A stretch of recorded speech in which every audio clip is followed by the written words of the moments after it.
반갑습니다. 이른 아침에 하나님의 말씀 앞에 모인 여러분에게 하나님의 위로와 기도 격려가 있기를 바랍니다. 목사님께서 개인적인 일정으로 좀 출타 중이십니다. 그리고 가족분 중에 선교사님으로 열심히 수고하셨던 분이 얼마 전에 소천하셨습니다. 그래서 내일까지 아마 그 일정이 있는 걸로 제가 전해 들었습니다. 위해서 여러분 많이 기도해 주시기를 부탁을 드립니다. 오늘 우리가 읽은 이 본문은 유다의 왕 요아스 때를 기록을 하고 있습니다. 유다의 왕 요아스는 우리가 읽은 것처럼 굉장히 어린 나이에 왕위에 오르게 됩니다. 성경을 보니까 그가 7세에 왕에 올랐다라고 이렇게 기록하고 있는데, 우리 교회에 있는 아이들을 생각을 해보면 기승이나 아니면은 우리 건이 같은 그 또래의 아이들 중에 하나가 왕이 됐다라고 이해를 할 수 있는 겁니다. 굉장히 어린 나이에 왕위에 올라서 한 나라를 통치하고 다스려야 했던 사람이 이 요아스인데, 성경을 보니까 이 요아스가 비록 어린 나이에 왕이 되었으나 그래도 40년이라고 하는 통치 기간을 있는 것을 보아 굉장히 어린 나이에도 불구하고 그 한 나라를 다스리는 데 있어서 최선을 다했던 것으로 보여집니다. 그러니까 하나님의 말씀을 따라서 그것으로 그 나라를 잘 다스리려고 했던 것이 보여진다 이겁니다. 우리가 계속해서 열왕기 그리고 이렇게 앞으로도 역대기도 읽고 가겠지만, 이 40년이라고 하는 통치 기간은 그 당시에 굉장히 긴 통치 기간입니다. 이 말은 이 왕이 하나님 보시기에 어느 정도 합당하게 그 나라를 다스려 왔다라고 하는 걸 짐작할 수 있는 대목인데, 성경은 오늘 이 부분에 대해서 다음과 같이 언급을 합니다. 오늘 우리가 읽은 본문 2절과 24장, 역대하 24장을 보시면 요아스의 행적에 대해서 이렇게 평가합니다. 요아스가 여호와 보시기에 정직하게 행하였으며 라고 이렇게 말하고 있습니다. 그러니까 물론 비록 여전히 산당을 제거하지 않아서 이스라엘 백성이 여전히 온전한 신앙을 회복하는 데는 좀 부족함은 있지만, 그래도 비교적 하나님 보시기에 정직하게 그 나라를 다스렸던 왕, 하나님의 말씀으로 신앙생활을 해가며 그 나라를 다스렸던 왕으로 소개를 하고 있는 겁니다. 그러니까 우리가 앞서서 계속 여러 왕들을 보고 있지만 그 왕들에 비하면 비교적 좋은 왕에 속하는 그 왕이 바로 이 요아스라 이겁니다. 그런데 여기에 중요한 반전이 하나 숨어 있습니다. 그게 뭐냐면, 제사장 여호야다가 교훈하는 모든 날에, 그러니까 이 여호야다가 살아있어서 그가 하나님의 말씀으로 그를 훈육하는 동안에는 그가 하나님의 말씀을 따라서 그 나라를 잘 다스렸지만, 그가 죽고 난 이후에는 어떻게 됐다 이겁니까? 그렇지 아니하였다라고 하는 겁니다. 이 내용을 보면 마치 사사시대를 떠올리게 하는 부분입니다. 이스라엘 백성이 사사시대 어떻게 살았습니까? 사사가 있는 동안에는 그들이 하나님의 백성으로 살았는데, 이 사사가 없어지면 어떻게 되는 겁니까? 다시 자기 마음대로, 자기 소견에 따라 자기 멋대로 살아가는 삶을 살아가는 것, 우리가 여러 확인하지 않았습니까? 마치 요아스 왕의 모습이 그와 같더라라고 하는 겁니다. 오늘 이 시간에는 비교적 정직한 왕이라고 평가하고 있는 이 요아스 왕이지만, 분명히 드러나는 이 한계를 통해서 하나님께서 우리에게 어떤 부분을 교훈하시고자 하는가 하는 점을 중심으로 좀 생각을 해보려고 합니다. 우리는 이 요아스 왕을 두 가지로 생각을 해보려고 하는데, 하나는 그가 왕으로서 선하게 했던 일이 무엇인가 라고 하는 점이고, 다른 하나는 그가 그 자리를 떠나 악을 행하게 되는 이유가 무엇이었을까 라고 하는 점입니다. 첫 번째 우리가 생각해 볼 것은 그가 왕으로서 행한 선한 일이 무엇인가 라고 하는 점인데, 그건 그가 하나님의 말씀을 있는 그대로 받아들였다라고 하는 점입니다. 그러니까 대제사장 여호야다가 교훈하는 것들을 가지고 이 요아스라고 하는 왕이 거절하는 것 없이 그것들을 잘 받아들여서 그것으로 자기 삶을 다스릴 뿐만 아니라 하나님의 백성인 이스라엘, 이 나라를 다스렸다라고 하는 점이에요. 앞서서도 말씀드렸지만 이 왕이 이 재위를 할 때의 그 첫 해의 나이가 7살이라고 말씀을 드렸습니다. 한 나라의 왕으로서는 너무나도 연약한 자리에 있는 사람입니다. 어린 아이라고 할 수가 있는 그 왕인 것이죠. 이 어린아이를 하나님은 한 나라의 왕이 될 수 있도록 그 아이를 돌보아 가십니다. 그 역할을 한 사람이 대제사장 여호야다였던 겁니다. 이 대제사장 여호야다를 통해서 요아스 왕의 어린 시절은 하나님의 말씀을 가까이 하는 일에 무엇보다 우선이 되었을 겁니다.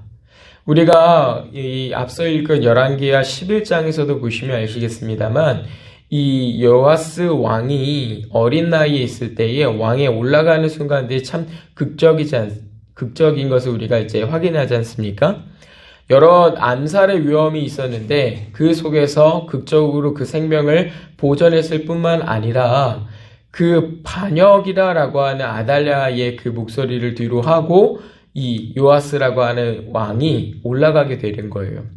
그러다 보니까 사실 그 전에 그 왕을 따랐던 세력들이 좀 남아 있어서 사실 이 어린 왕은 암살의 위험에서도 굉장히 노출이 되었던 사람인데 이 대제사장 여호야다를 통해서 그 어린아이의 육신과 영이 보호를 받아 한 나라의 왕으로서 성장해 가는 겁니다. 그런데 너무나 기가 막히게도 이 요아스라고 하는 이 사람이 이 대제사장 여호야다로부터 주어지는 교훈들을 거절함이 없다라고 하는 점이에요. 그렇게 그가 하나님의 보호 아래 한 해 두 해 지나가면서 하나님을 가까이 하는 사람으로 그렇게 성장하게 된 것입니다. 마치 디모데가 어렸을 때부터 성경을 알아서 구원에 이르는 지혜를 배웠던 것과 같이 이 요아스라고 하는 이 어린 왕도 어렸을 때부터 대제사장 여호야다를 의지하면서 그를 통해 얻은 말씀의 교훈들을 기껍게 받아 하나님을 사랑하는 사람으로 성장하게 된 겁니다. 이 성장 과정과 관련해서는 성경이 구체적으로 언급하지 않지만 그가 하나님을 사랑하는 사람으로 성장했겠구나라고 하는 우리가 이제 확인해 볼 수 있는 중요한 사건이 바로 이 왕이 성전을 보수하려고 했다라고 하는 점에서 확인할 수 있습니다. 그러니까 요아스 왕이 성전을 보수하려고 마음을 먹었다라고 하는 점인데 왜 성전을 보수하려고 마음을 먹었겠습니까? 이 왕이. 다른 이유가 아닙니다. 하나님을 사랑하는 마음이 그 안에 가득히 있다 보니 하나님을 섬기는 이 성전에 헐고 무너진 곳을 그냥 두고 보기가 싫은 겁니다. 그 마음의 불편함이 일어나기 시작하는 거예요. 그래서 이 요아스 왕이 안 되겠다. 내가 이 하나님의 성전을 보수해야겠다라고 마음을 먹은 겁니다. 오늘날에는 우리가 이 성전을 보수한다라고 할 때 우리 예배당을 보수하는 개념들은 좀 아닙니다. 우리가 성전을 보수한다라고 할 때는 여기 내 신앙생활을 점검하고 보수해가는 의미가 사실은 더 큽니다. 그러니까 우리가 이 요아스 왕과 같이 하나님을 사랑하는 마음으로 하나님의 성전을 보수해야겠다라고 내가 마음을 먹는다면 오늘날 우리의 삶에서는 내 신앙생활에 구멍난 곳은 없는가? 내 신앙생활에 먼지가 쌓인 곳은 없는가? 내 신앙생활에 금이 간 곳은 없는가? 내 신앙생활에 색이 변한 곳은 없는가? 내 신앙생활에 뭔가 잘못된 것은 없는가? 라고 하는 점들을 고쳐가는 일이 필요하다라고 하는 겁니다. 우리가 여기서 좀 생각해 볼 것이 그러면 성전이 이전에 왕들이 있었을 때에는 멀쩡했겠는가? 라고 하는 점이에요. 그렇지 않다는 걸 우리가 알 수 있을 겁니다. 이 요아스 왕이 재위하는 기간에 갑자기 성전이 허물어지고 구멍이 나고 그런 게 아니에요. 이미 오랫동안 여러 곳에서 방치되어 왔던 일들인 겁니다. 그런데 이 이전의 왕들은 그것들을 보수할 마음을 갖지 못했던 거예요. 왜냐? 이 요아스 왕과 같이 하나님을 사랑하는 마음이 조금 달랐기 때문입니다. 이 요아스 왕이 내가 성전을 보수해야겠다라고 마음먹은 그 마음은요, 마치 다윗이 자기의 성전에 있는 동안에 하나님의 언약궤가 있었던 그 성막을 바라보면서 나는 이렇게 좋은 곳에 살고 있는데 하나님의 언약궤는 여전히 저 천막 아래 있는 것이 내가 너무 좋지가 않구나라고 마음먹었던 그 마음과 굉장히 똑같은 겁니다. 나도 이렇게 좋은 곳에 있건만 내가 모시는 하나님의 저 언약궤는 저렇게 좋지 않은 곳에 있다니 있을 수 없는 일이다 라고 하는 그 마음을 다시 먹고 그렇게 성전을 지어야겠다라고 결심하지 않습니까? 근데 그 마음이 어디서 일어나는 거예요? 바로 하나님을 사랑하는 마음에서 일어나는 겁니다.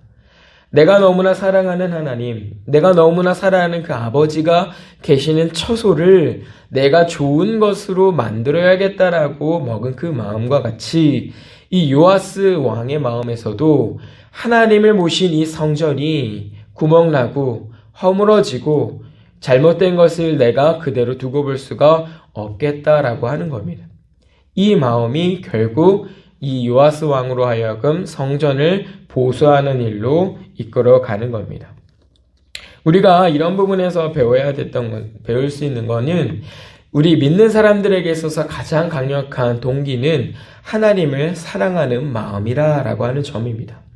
그러니까 내가 신앙생활에 있어서 나를 점검하고 반성할 수 있는 이유도 하나님을 사랑하기 때문에 할 수 있는 일이고 또 하나님을 사랑하기 때문에 그 일을 해야 하는 겁니다. 내가 포기하고 싶고 내가 뒤로 물러가고 싶고 내가 안 하고 싶은 그 일들을 해야 하는 그 순간에도 내가 그 일들을 기꺼이 해야겠다라고 마음먹은 것은 내가 하나님을 사랑하기 때문이라 이겁니다. 여러분이 왜 이 새벽 시간에 눈을 떠서 이 자리에 나와서 하나님을 찾고 기도하고 말씀을 가까이 하려고 하십니까? 가장 근본적인 가장 그 밑바닥에 깔린 이유는 하나님을 사랑하기 때문이에요. 여기 있는 저와 같은 목회자들이 왜 이 새벽 시간과 다른 시간들의 설교를 허투루 준비하지 않고 하는 이유가 무엇이 있겠습니까? 저조차고 하는 겁니까? 그렇지 않습니다. 하나님을 사랑하는 마음이 이 시간 하나하나를 굉장히 소중한 것으로 여기게 하고 하나님이 주신 그 기회들 가운데 어떻게 해서든 하나님의 그 마음을 전하고자 이렇게 준비하는 거란 말이에요. 신앙생활에 있어서 가장 강력한 동기부여는 하나님을 사랑하는 마음이라고 하는 점을 우리가 이 내용을 통해서 배우게 되는 겁니다. 그 마음이 우리로 하여금 남다른 신앙생활을 할 수 있게 만든 겁니다. 마치 요아스 왕이 이전의 왕들과 다르게 이 허물어지고 구멍나 버린 것을 눈여겨보면서 내가 이것들을 고쳐야겠구나, 내가 이것들을 메워야겠구나라고 마음먹은 것과 같이 우리 신앙생활 안에서도 이 하나님을 사랑하는 마음이 남다른 시선과 남다른 행동으로 우리를 이끌어간다라고 하는 점입니다. 그러나 이렇게 좋은 왕인 것 같은 요아스 왕이지만 이후의 삶이 어떻게 됩니까? 대제사장 여호야다가 죽는 순간에 그는 전혀 다른 사람이 되어버리는 겁니다. 이 내용을 통해서 사실 여호야다라고 하는 사람이 얼마나 좋은 대제사장이었는가 하는 점을 우리가 확인해 볼 수가 있는데 이 대제사장 여호야다라고 하는 이 사람은 하나님 앞에 거짓된 사람도 아니었고 오히려 진실된 구별된 사람이었기 때문에 이 어린 왕이었던 요아스를 아주 오랜 기간 동안 한 나라를 다스릴 수 있는 왕으로 그렇게 잘 훈련시켜갈 수 있었던 사람인 겁니다. 요아스라고 하는 사람은 사실은 하나님의 말씀에 귀를 기울인다기보다도 사람의 말에 귀를 기울이는 사람이었던 거예요. 천만다행으로 이 대제사장 여호야다가 하나님을 잘 섬기는 사람이라서 그가 전해주는 그 교훈들을 따라서 이 요아스라고 하는 사람도 하나님의 길이 있었던 것이지 그가 죽자마자 다른 사람들에게 자기 귀를 쉽게 내어준단 말입니다. 오늘 이 본문 가운데는 확인할 수 없지만 역대하 24장 17절 이하의 말씀을 보면 이런 말씀을 하고 있습니다. 제가 잠깐 읽어드리겠습니다.